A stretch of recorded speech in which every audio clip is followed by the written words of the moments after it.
So you've put flesh on the bone in very direct terms that AI is exploitive of human beings. I didn't want to have to go there, but at a certain point.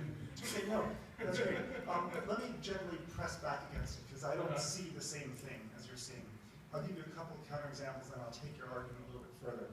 So a few counterexamples. The first one is, municipal authorities can read license plates, and they can read license plates not because we have people translating what license plates are, but we're very good at it eventually because we have more data about what a license plate is. We have there's not a single postal worker who actually sorts the mail anymore. Computers are able to read where they're going and zip codes, and we have that because of the data. Now we can say that it is true. Behind all of this, there was a human being who wrote the code. Behind all of this, at one point, there had been someone who had to create the test data, which they generated what was accurate and what wasn't. Okay, that's true. But that, if you think about how systems scale, it's really small beer compared to where it went. So you can imagine that you might have had Can I answer that? Let me go a little bit further on. So let's look at something a little bit more obvious, which would be an engine and whether it's going to break down or not. This car needs to be a plane engine.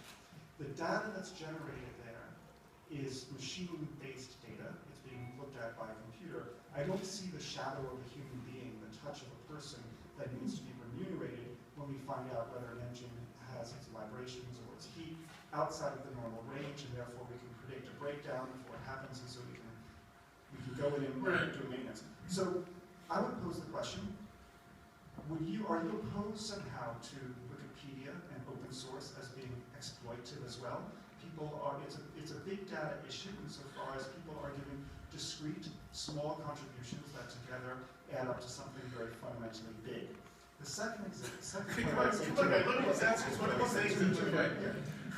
is where I end, which is to say, where you're eventually saying is it seems like you're creating a sort of pseudo-property right on the intellectual labor of people, that you're an intellectual property maximalist.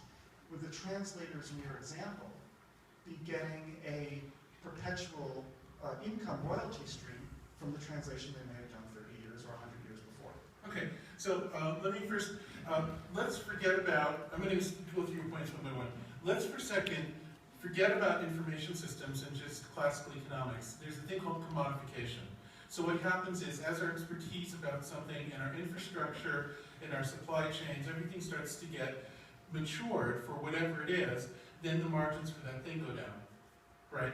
So all you're talking about with the examples you gave of the engine and the police with their license plate reader are examples of commodification in the information space, of which there'll be many, many more. But the point is, there's always another layer coming up of the new thing, and of new big data systems. It's true that some of them depend more broadly on people than others, but there'll always be a bunch of them that depend broadly on people, which we can see empirically from the way they work, at least if they're to serve people. So if there's an economy at all, and if it's about people, then people will still be inputting valuable information to run the things. But the mere fact that older ones become commodified doesn't mean that there aren't newer ones. And in fact, we should expect more and more older ones becoming commodified at a rapid pace because the stuff accelerates, but that doesn't mean there aren't also new ones appearing. So the mere existence of a commodification process doesn't undermine the scheme, it just points out that we can't think about it economically and it makes sense. So I view that as bolstering my argument. It doesn't have to touch a human being, so how could it be exploited? Because it did before.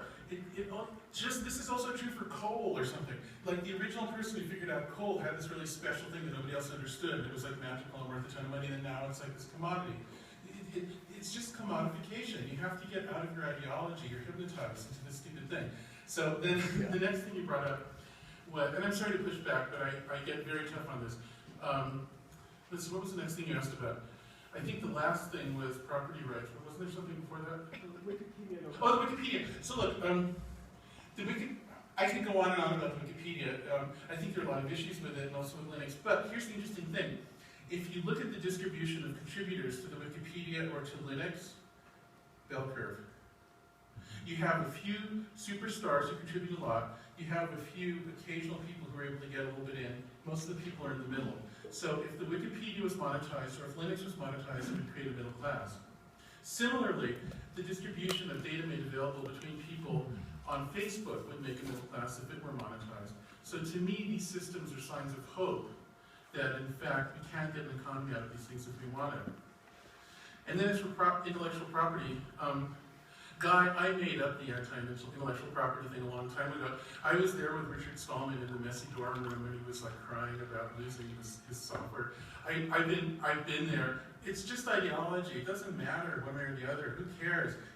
We should just be empiricists. So as a pragmatic matter, if putting a value on intellectual property helps people, let's try it. We've tried taking away that value, and we've created an explosion of income inequality. So let's try something else. Let's just be empirical. I'm not ideological about it. I don't care. I'm just a pragmatist. Thanks, Jaron, very much.